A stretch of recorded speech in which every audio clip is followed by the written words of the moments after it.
ಕರ್ನಾಟಕ ರಾಜ್ಯ ಪೌರ ಸೇವಾ ನೌಕರರ ಸೇವಾ ಸಂಘದ ರಾಜ್ಯಾಧ್ಯಕ್ಷೆ ಶ್ರೀಮತಿ ಶೈಲಾ ಕೆಡಿ ಅವರಿಗೆ ಹಳಿಯಾಳದಲ್ಲಿ ಸನ್ಮಾನ ಸಮಾರಂಭ. ಹಳಿಯಾಳ್ ನಗರ ಪಟ್ಟಣ ಸ್ವಚ್ಛವಾಗಿಡಲು ಪೌರ ಕಾರ್ಮಿಕರ ಪರಿಶ್ರಮ ಅವರ ನಾಡಿನ ದೊಡ್ಡ ಶಕ್ತಿ. ಪೌರ ಕಾರ್ಮಿಕರಿಗೆ ಗೌರವದಿಂದ ನೋಡಬೇಕು. ನಿರಂತರ ಸಾರ್ವಜನಿಕ ಸೇವಾ ಕಾರ್ಯದಲ್ಲಿ ತಮ್ಮ ಜೀವನವನ್ನು ಸಾಗಿಸುತ್ತಾ ಸ್ವಚ್ಛತೆಗೆ ಮೂಲ ಕಾರಣ ಇವರೇ. ಇವರ ಕಷ್ಟ ತೊಂದರೆಗಳಿಗೆ ಸ್ಪಂದಿಸುವ ನಾಡಿನ ರಾಜ್ಯದ ಪೌರ ಸೇವಾ ನೌಕರರ ಸೇವಾ ಸಂಘ ಕಾರ್ಯನಿರ್ವಹಿಸುತ್ತಿರುವುದು ಎಲ್ಲ ಪೌರ ಕಾರ್ಮಿಕರಿಗೆ ಸ್ಪಂದಿಸುವಲ್ಲಿ ಯಶಸ್ಸು ಕಾಣಲಿ ಹಾಗೂ ರಾಜ್ಯಾಧ್ಯಕ್ಷೆ ಶ್ರೀಮತಿ ಶೈಲಾ ಕೆಡಿ ಅವರಿಗೆ ಹಾಗೂ ಸಂಘಕ್ಕೆ ಯಾವತ್ತೂ ನಮ್ಮ ಸಹಕಾರ ಬೆಂಬಲ ಇದೆ ಎಂದು ಶಾಸಕ ಆರ್.ವಿ. ದೇಶಪಾಂಡೆ ತಿಳಿಸಿದರು. ಇಂದು ಪಟ್ಟಣದ ಪುರಸಭೆ ಪುರಭವನದಲ್ಲಿ ನಡೆದ ಕರ್ನಾಟಕ ರಾಜ್ಯ ಪೌರ ಸೇವಾ ನೌಕರರ ಸೇವಾ ಸಂಘದ ರಾಜ್ಯಾಧ್ಯಕ್ಷೆ ಉತ್ತರ ಕನ್ನಡ ಜಿಲ್ಲಾ ಘಟಕದ ವತಿಯಿಂದ ಹಮ್ಮಿಕೊಂಡಿದ್ದ ಸನ್ಮಾನ ಸಮಾರಂಭ ಅಚ್ಚುಕಟ್ಟಾಗಿ ನೆರವೇರಿತು. ಈ ಸಮಾರಂಭದಲ್ಲಿ ಹುಬ್ಬಳ್ಳಿ, ಧಾರವಾಡ, ಅಳ್ನಾವರ, ಗದಗ, ಬೆಳಗಾವಿ, ಕಾರವಾರದ ಪೌರ ಕಾರ್ಮಿಕರ ಇಲಾಖೆಯ ಹಾಗೂ ಪದಾಧಿಕಾರಿಗಳು ಭಾಗಿಯಾಗಿ ಸಮಾರಂಭದಲ್ಲಿ ಸಂಘದ ರಾಜ್ಯಾಧ್ಯಕ್ಷೆ ಶ್ರೀಮತಿ ಶೈಲಾ ಕೆಡಿ ಅವರಿಗೆ ಸನ್ಮಾನಿಸಿದರು. ಈ ಸಂದರ್ಭದಲ್ಲಿ ಮಾತನಾಡಿದ ರಾಜ್ಯಾಧ್ಯಕ್ಷರು, ಯಾವತ್ತೂ ಸಂಘಟನೆ ನಿಮ್ಮ ಬೆಂಬಲಕ್ಕೆ ನಿಲ್ಲುತ್ತದೆ. ಹೊರ ಗುತ್ತಿಗೆ, ದಿನಗೂಲಿ ನೌಕರರಿಗಾಗಿ ಸಮರ್ಪಕ ಸೇವೆ ಹಾಗೂ ವೇತನಕ್ಕೆ ಯಾವತ್ತೂ ಬೆಂಬಲವಾಗಿ ನಿಂತು ತಮ್ಮ ಕೆಲಸದ ಸಮಯದಲ್ಲಿ ಆಗುವ ಎಲ್ಲ ಕಾರ್ಯಗಳಿಗೆ ಬೆಂಬಲವಾಗಿ ನಿಲ್ಲುತ್ತೇವೆ ಎಂದು ಹಾಗೂ ಸ್ಥಳೀಯವಾಗಿ ಪುರಸಭೆ, ಪಟ್ಟಣ ಪಂಚಾಯತ್, ನಗರಸಭೆಯಲ್ಲಿ ಕಾರ್ಯನಿರ್ವಹಿಸುವ ಮುಖ್ಯ ಅಧಿಕಾರಿಗಳು, ಆಯುಕ್ತರು ತಮ್ಮ ವ್ಯಾಪ್ತಿಯಲ್ಲಿಯೇ ಪೌರ ಕಾರ್ಮಿಕರಿಗೆ ಸ್ಪಂದಿಸಿ ಅವರ ಕುಂದುಕೊರತೆಗೆ ಸಹಕರಿಸಬೇಕೆಂದರು. ಈ ಸಮಾರಂಭದಲ್ಲಿ ರಾಜ್ಯ ಪ್ರಧಾನ ಕಾರ್ಯದರ್ಶಿ ಎನ್. ಪ್ರಸಾದ್ ಹಾಗೂ ರಾಜ್ಯ ಮಟ್ಟದ ಪದಾಧಿಕಾರಿಗಳು ಮತ್ತು ಉತ್ತರ ಕನ್ನಡ ಜಿಲ್ಲಾಧ್ಯಕ್ಷರಾದ ರಮೇಶ್ ಮುಜುಕರ್, ಶಾಖಾಧ್ಯಕ್ಷರಾದ ಅನಿಲ್ ಚಲ್ವಾದಿ, ಶಾಖಾ ಉಪಾಧ್ಯಕ್ಷರಾದ ನಾಗರಾಜ್ ಕುರಿಯಾರ್, ಮುಖ್ಯಾಧಿಕಾರಿ ಅಶೋಕ್ ಸಾಳೆನ್ನವರ್, ತಹಸೀಲ್ದಾರ್ ಫಿರೋಜ್ ಶಾ ಸೋಮನಕಟ್ಟಿ ಮತ್ತು ಇಲಾಖೆಯ ಪೌರ ಕಾರ್ಮಿಕರು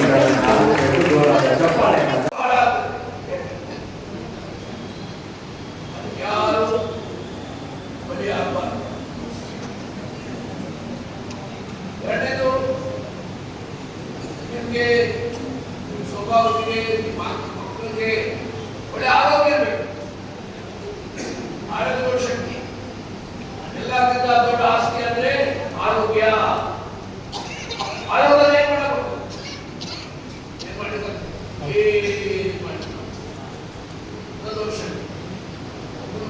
ನೀವು ಸ್ವಚ್ಛತೆಗೆ ಇಡ್ಲಿಕ್ಕೆ ಮೂಲ ಕಾರಣಗಳು ಪೌರ ಕಾರ್ಮಿಕರು ಹತ್ತದ 5 ಗಂಟೆ ಇರ್ತೇನೆ. ಈ ಕಾರ್ಯಕ್ರಮದಲ್ಲಿ ಬಹಳ ಅಭಿಮಾನ ಮತ್ತು ಸಂತೋಷದಿಂದ ಭಾಗವಹಿಸಿದ್ದೇನೆ. ಈ ಕಾರ್ಯಕ್ರಮ ಬಹಳ ಸುಖವಾಗಿ ಚೆನ್ನಾಗಿ ಆಯೋಜಿಸಿದ್ದೀರಿ. ಎಲ್ಲರಿಗೂ ಅಂಬೇಡ್ಕರ್ ಅವರು ಈ ಸಂವಿಧಾನ ಇದೆಯಲ್ಲ ಅದನ್ನ ಧರ್ಮ ಅಂತ ಅನ್ಕೊಂಡು ನಾನು ಕೆಲಸ ಮಾಡ್ತಾ ಇರೋದು. ನಮ್ಮ ವಿಶ್ವಜ್ಞಾನಿ ಮಹಾಗುರು ಬಸವಣ್ಣವರು ಹೇಳ್ತಾರೆ, ನಾವು ಒಂದು ಸುಧಾರಣೆ ಆಗಬೇಕು, ಆಮೇಲೆ ನಾವು ಸುಧಾರಣೆ ಆದರೆ ಸಮಾಜ ಸುಧಾರಣೆ ಆಗಬೇಕು. ಇದು ಅಕ್ಷರಶಃ ಸತ್ಯ.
ನಿಗಮ ಮಂಡಳಿ ಇರ್ಬೋದು, ಸ್ಥಳೀಯ ಸಂಸ್ಥೆ ಇರ್ಬೋದು, ಇವಕ್ಕೆಲ್ಲ ಸಪ್ರೇಟ್ ಆರ್ಡರ್ಸ್ ಬರಬೇಕು. ಸರ್ಕಾರಕ್ಕೆ ನಾವು ಮನವಿ ಕೊಟ್ಟು ಆಮೇಲೆ ಮಾಡಿಸ್ಕೋಬೇಕು. ಈ ಥರ ಕೆಟ್ಟ ಪದ್ಧತಿನ ತೊಡೆದು ಹಾಕ್ಬೇಕು ನಾವು. ಇದಕ್ಕೆಲ್ಲ ನಿಮ್ಮ ಸಹಕಾರ ಬೇಕು. ನಾನು ನಿಮ್ಮಲ್ಲಿ ಕೇಳೋದಿಷ್ಟೇ, ನೀವು ಸಂಘಟಿತರಾಗಿ ಸಂಘಟನೆ ಕೊಡಿ. ಪ್ರತಿಯೊಬ್ಬ ಸೇನಾನಿಗಳಲ್ಲಿ ನನ್ನ ಶಕ್ತಿಯಾಗಿ ನಿಲ್ಲಿ. ನಿಮಗೆ ನಾನು ಏನು ಕೊಡಬೇಕು ಸರ್ಕಾರದಿಂದ ಮ್ಯಾಕ್ಸಿಮಮ್ ಸವಲತ್ತು